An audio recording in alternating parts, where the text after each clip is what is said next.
ඉවස ගන්න බැරුව දකුණු පැත්තේ යටිබඩ තිදෙනවද මේක නොසලකා හරින්න එපා. මේ ඇපෙන්ඩිසයිටිස් වෙන්න පුළුවන්. මෙඩිකල් ඉමර්ජන්සි එකක්. ක්ෂණිකව ප්‍රතිකාර ගත යුතු අවස්ථාවක්. ඉතින් අපි අද කතා කරන්නේ ඒ ගැන. acute appendicitis. ඉතින් මම වෛද්‍ය ප්‍රසාද් කොටිතුවක්කු. ඔබ සියලු දෙනාම ඉතාමත්ම සාදරයෙන් පිළිගන්නවා අපේ YouTube channel එක Health Aid LK. ඉතින් රැඳී සිටින්න දිගටම අපේ වීඩියෝ එකත් එක්ක. ඉතින් බලමු appendix කියන්නේ මොකක්ද කියලා අපි ඉස්සෙල්ලාම බලමු. appendix කියලා කියන්නේ අපේ මහා බඩවැල. එහෙම නැත්නම් large intestine එකේ දකුණු පැත්තේ තියෙන කොටසක්. මේ කොටසෙන් අපේ ශරීරයට ලොකු වාසියක් වෙන්නෙත් නැහැ. නමුත් මේ appendix කියන කොටස තියෙනවා. ඉතින් appendicitis වලදී වෙන්නේ මෙම කොටස ආසාදනයට ලක් වෙනවා. මෙහි යම් යම් ද්‍රව්‍ය පිරීලා මේ කොටස ආසාදනයට ලක් වෙනවා. එතකොට මෙහෙම ආසාදනයට ලක් වුණාම දැඩි වේදනාව, ඉදිමීම ඇවිල්ලා අවසානයේ මේක පුපුරලා යන්න උනත් පුළුවන්. ඉතින් appendicitis කියලා කියන්නේ මෙඩිකල් ඉමර්ජන්සි එකක්. අපි හදිසියෙම රෝහල්ගත වෙලා ප්‍රතිකාර ගත යුතු අවස්ථාවක්. නොසලකා හැරියොත් අපේ ජීවිතේ මොනත් අපිට වන්දි ගවන්න වෙන්න පුළුවන්. ඉතින් අපි බලමු මුලින්ම appendicitis ඔබට තියෙනවා නම් මොනවද වෙන්න පුළුවන් රෝග ලක්ෂණ කියලා. මුලින්ම එන්න පුළුවන් දේවල් තමයි දැඩි දකුණු පැත්තේ යටිබඩ වේදනාවක්. මේ වේදනාව සාමාන්‍යයෙන් පෙකෙනියාවට වගේ පටන් අරගෙන දකුණු පැත්තට ගමන් කරන වගේ වේදනාවක් තමයි දැනෙන්නේ. ඉතාමත් දැඩි වේදනාවක්. මේ වේදනාවත් එක්ක අපිට උණ, වමනය, ඕක්කාරය, කෑම කන්න කෑම අරුචිය මේ වගේ දේවල් වුණත් එන්න පුළුවන්. දැඩි වේදනාවත් සමග. ගොඩක් වෙලාවට අපි කියන්නේ ටිකෙන් ටික වැඩි වෙන කැක්කුමක් කියලා අපි කියනවා. ඒ වගේම මේක දරා ගන්න බැරි කැක්කුමක් කියලා කියනවා. ගොඩක් වෙලාවට රෝගියෙක් එනකොට එන්නේ බඩ අල්ලගෙන තමයි එන්නේ. ඒ කියන්නේ ඇවිද ගන්නත් මේ බඩේ කැක්කුම නිසා අමාරුයි.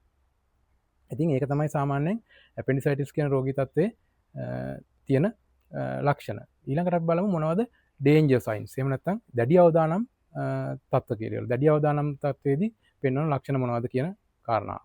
එතකොට දැඩි අවදානම් තත්ත්වයේදී අපි දකින දෙයක් තමයි ඉතාමත් දැඩි වේදනාවක් ඇති වෙනවා. දැඩි වේදනාවක් ඇති වෙනවා. මේ වේදනාවත් එක්ක බඩේ කැක්කුමත් එක්ක වමනය, ඊට අමතරව උණ මේ කියන ලක්ෂණත් එන්න පුළුවන්. ගොඩක් වෙලාවට බඩ ගොඩක් දැඩි බවට පත් වෙනවා. අපි ගොඩක් හාඩ්නස් එකක් ඇති වෙනවා බඩේ බිත්තියේ. ඉතින් මේව තමයි තියෙන්න පුළුවන් රෝග ලක්ෂණ. අනිවාර්යෙන් මේ රෝගී තත්ත්වය මේ වගේ බඩේ කැක්කුමක් දැනුනහම ඔබ රෝහල්ගත විය යුතුයි. ගොඩක් දවස් ගණන් බලාගෙන එහෙම ඉන්න හොඳ තත්ත්වයක් නෙමෙයි. ගොඩක් වෙලාවට පැය 6ක් 12ක් ඇතුළත වගේ කෙටි වෙලාවක් තුල අපි පුළුවන් තරම් ඉක්මනට රෝහල්ගත වුණොත් මේකට අවශ්‍ය ප්‍රතිකාර කරලා අපිට මේකෙන් සම්පූර්ණ සුවය ලබා ගන්න පුළුවන්කම තියෙනවා. දේ තමයි මේ සම්බන්ධයෙන් තියෙන මිත්‍යා මත මොනවද කියන කාරණාව. සමහර ගොඩක් අය හිතනවා මේ වගේ බඩේ කැක්කුමක් ආවම මේක ගෑස් නිසා ආපු කැක්කුමක්. එහෙම නැත්නම් ગેස්ට්‍රයිටිස් වලට ආපු කැක්කුමක් කියලා අපි ගණන් ගන්න නැතුව ඉන්නවා. එහෙම නැත්නම් අපි හිතනවා මොන හරි පේන් කිලර් එකක්. එහෙම නැත්නම් වේදනානාශකයක් අරගෙන ඒකෙන් අපි අඩු වෙයි කියලා හිතාගෙන ඉන්නවා. එහෙම නැත්නම් අපි මොන හරි පෙරදිග ප්‍රතිකාර ක්‍රමේ ප්‍රතිකාර ක්‍රම මොන හරි කසායක් බීලා මොන හරි නැත්නම් ඒ වගේ බේතක් පාවිච්චි කරලා පොඩක් බල ඉන්නවා. ඉතින් මේක තමයි බොහොම අවදානම්ම තත්වය. ඉතින් අපි මේ තත්වයට පත් වෙන්න හොඳ නැහැ. එතකොට අපි කොහොමද මේ වගේ appendicitis රෝගී තත්ත්වයේ තියෙන රෝගියෙක් රෝහලට බඩේ කැක්කුමත් එක්ක රෝහල්ගත වුණාම හරියට මෙම රෝගය කියලා දැනගන්නේ. මේක වෛද්‍යවරයෙකුට ඉතාමත්ම පහසු කාරණයක්. දක්ෂ වෛද්‍යවරයෙකුට එම රෝගියා පරීක්ෂා කරලා බැලීමෙන්ම කියන්න පුළුවන් මේම තත්ත්වය බොහෝ විට appendicitis කියලා. ඒ එන දැඩි වේදනාව උදරය අපි තෙරපදි දකුණු පැත්තේ පහළ උදර කොටස තෙරපද්දි අතින් තෙරපදිය තෙරපනකොට දැඩි වේදනාවක් ඇති වෙනවා. මේකට අපි කියන්නේ tenderness කියලා. ඊට අමතරව බඩ ගොඩක් තද කරලා බඩ අතාරිනකොට ඒ වේදනාව ගොඩක් දැඩි වෙනවා. එතකොට අපි ඒකට rebound tenderness කියලා කියනවා. බඩ ගොඩක් තද කරලා ගොඩක් එකපාරට අතාරිනකොට දැඩි වේදනාවක් ඇති වෙනවා. ඒකම එම පැත්තේ පාදය අනිස්සෙන් නවලා දිගාරිද්දි පාදේ දනිස්සෙන් නවලා දිගාරිද්දි මේ වේදනාව දැඩිව දැනෙනවා. ඉතින් එතකොට මේ රෝග ලක්ෂණ නිසා වෛද්‍යවරයෙකුට කියන්න පුළුවන් ගොඩක් වෙලාවට මේක appendicitis තමයි කියලා. තවත් අපි රෝග විනිශ්චය කරන්න මොනවද තියෙන උපක්‍රම? අපිට රුධිර පරීක්ෂාවක් කරන්න පුළුවන්. රුධිර පරීක්ෂාවෙන් අපිට මේ ගැන බලන්න පුළුවන්. ඊට අමතරව වැදගත්ම පරීක්ෂණය තමයි අල්ට්‍රාසවුන්ඩ් ස්කෑන් කියන පරීක්ෂණය. අල්ට්‍රාසවුන්ඩ් ස්කෑන් පරීක්ෂණයක් කරොත් අපිට හරියටම මේක දැනගන්න පුළුවන්. අපිට ඒකදී සමහර ලාවට නිර්ණය කරගන්න අමාරු නම් අපි CT ස්කෑන් එකකට උනත් අපිට යන්න පුළුවන්කම තියෙනවා. ඉතින් ඊට පස්සේ මොනවද මේ මෙහෙම රෝග විනිශ්චය අපි කරගත්තට පස්සේ appendicitis කියලා අපි හරියට දැනගත්තොත් මොනවද මේකට තියෙන ප්‍රතිකාර? මේකට ඇත්තටම ඖෂධයකින් ප්‍රතිකාර කරන්න පුළුවන් තත්ත්වයක් නෙමෙයි. මේකට ඔපරේෂන් එකක්. එහෙම නැත්නම් ශල්‍ය කර්මයක් කළ යුතුම වෙනවා. එතකොට මේ ශල්‍ය කර්මය බොහෝ විට අපි බඩ විවෘත කරලා ඉවරලා ඇතුළත ශල්‍ය කර්මය කරලා ඒ කොටස ඉවත් කරනවා. එහෙම නැත්නම් අපිට ලැපරොස්කෝපික් උනත් කලාතුරකින් අවස්ථාවල මේ වගේ ශල්‍ය කර්මයට පාවිච්චි කරන්න පුළුවන්. ඉතින් එහෙම තමයි අපි ප්‍රතිකාර කරන ක්‍රම. ඉතින් මේ දේවල් අපි අනිවාර්යයෙන්ම දැනගත යුතුයි. එතකොට අපි මේ වගේ රෝගියෙක් රෝහලට ගෙන ගියේ නැත්නම් අපිට මොකක්ද වෙන්න පුළුවන් කාරණාව? මේ වගේ රෝගියෙක් රෝහල්ගත වුණේ නැත්නම් අනිවාර්යයෙන්ම මේ ආසාත්මිකතාවය මෙතන ගොඩක් වැඩි වෙලා ආසාදනය ගොඩක් වැඩි වෙලා අවසාන අවස්ථාවේ වෙන්න පුළුවන් දේ තමයි මෙම කොටස ගොඩක් ඉදිමීමට ලක් වෙලා මේක පුපුරා යන්න පුළුවන්.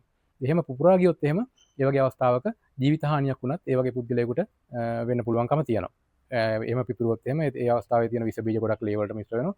මිශ්‍ර වෙලා අපි කියන පෙරිටෝනයිටිස් කියන තත්ත්වය ඇති වෙනවා. මේ වගේ තත්ත්වයක් ඇවිල්ලා ජීවිතේ වුණත් නැති වෙන්න පුළුවන්.